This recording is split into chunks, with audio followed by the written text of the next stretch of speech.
You rehearse the text before you send it, delete 3 words, add 2 back, wait 7 minutes so you don't seem desperate. And when they finally say, "I miss you," something in your chest locks, your throat tightens, and you suddenly need to be alone.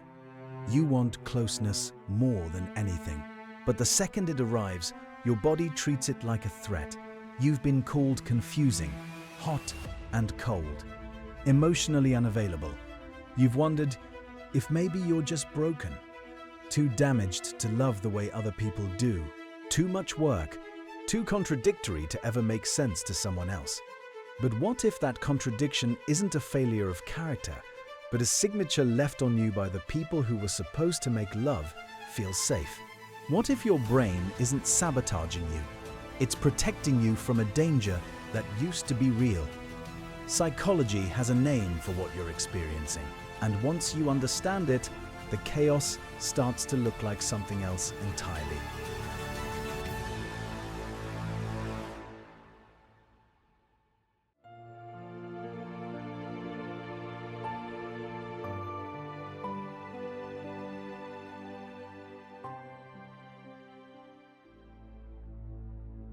You aren't playing games.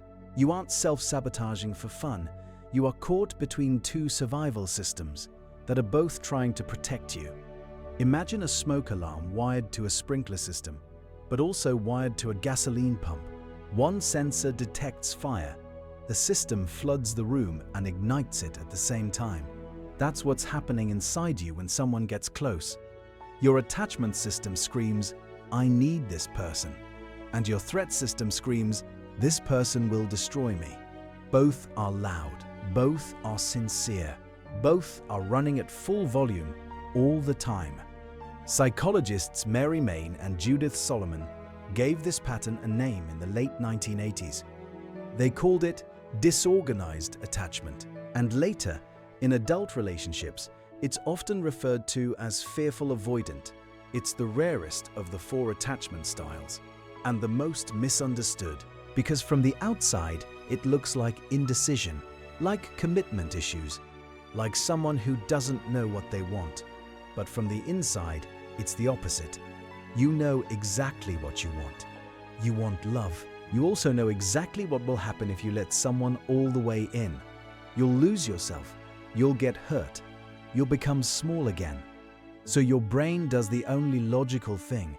It reaches and recoils at the same time. Not because you're confused, but because you learned early that love and danger come from the same hands. In romantic relationships, this wiring creates what researcher Peierzold and others have documented as the approach-retreat cycle. You pursue connection when there's distance. The moment you get it, you shut down. Partners describe it as whiplash. One week you're texting paragraphs at midnight. The next week you're gone. Not angry, not done. Just unreachable. And the cruelest part is that you're not doing this to hurt anyone. You're doing it to survive. Because when someone gets close, your brain doesn't scan for affection, it scans for danger. Not because you're paranoid, because the last time you needed someone, they hurt you, or disappeared, or were warm 1 hour and cold the next, and you never knew which version you'd get. So your nervous system learned to treat intimacy itself as the warning sign. Closeness became the predictor of pain. And now, even when the person in front of you is safe, kind, consistent, your body doesn't believe it. It remembers what happened last time. Daniel was 34, a software engineer. When he finally understood this, he had pursued a woman for months, felt alive when she finally said yes. They were happy. She was patient. She told him she loved him. And that night he ghosted her. Not because he didn't care, because he cared so much that his system couldn't hold it. The vulnerability was unbearable. He spent the next year in therapy learning that his retreat wasn't rejection of her. It was a conditioned response to intimacy equaling unpredictability, and it had been running his life since childhood. Disorganized attachment forms when your early caregivers were your source of both comfort and fear. Maybe they were loving sometimes and terrifying others. Maybe they were neglectful, then suddenly smothering. Maybe they meant well but were so overwhelmed by their own pain that you never knew if reaching for them would bring warmth or rage. So you learned something most children never have to learn. You learned that the people you need most are also the people most likely to hurt you. That love doesn't mean safety, it means vigilance. And your brain wired itself accordingly. It built a system designed to keep you alive in an environment where attachment was dangerous. The problem is, that system is still running, even now, even when the war is over. Recent research into shame as trait shows that people with disorganized attachment don't just fear rejection, they carry a deep, quiet belief that they are inherently too much and not enough at the same time, that their need itself is the problem. So they don't just retreat from others, they retreat from their own longing. They learn to mistrust the part of themselves that wants connection. And that's the final cruelty of this wiring. It doesn't just make love hard. It makes you feel like the contradiction is proof you're broken, but you're not. You're a survivor carrying an adaptation that once kept you alive. The wiring isn't a flaw.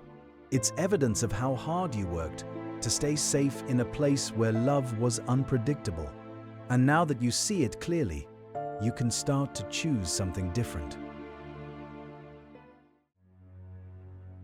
You rehearse the text, you wait, you panic when they say, "I miss you." But now you know, that isn't you failing at love. That's you surviving it. You were never too much or not enough. You were a child trying to make sense of a love that didn't feel safe. And the system you built to protect yourself back then is still protecting you now. It doesn't know the danger is gone. But you can teach it, slowly, with patience. With people who don't punish you for needing space and don't abandon you for needing closeness. You aren't broken. You're wired for a war that's over, and you can learn to lay down the armor without losing yourself. This isn't about fixing what's wrong with you. It's about updating what once saved you. And that work, that hard, terrifying, necessary work, is some of the most courageous thing a person can do. You've been brave your whole life. You just didn't know it yet.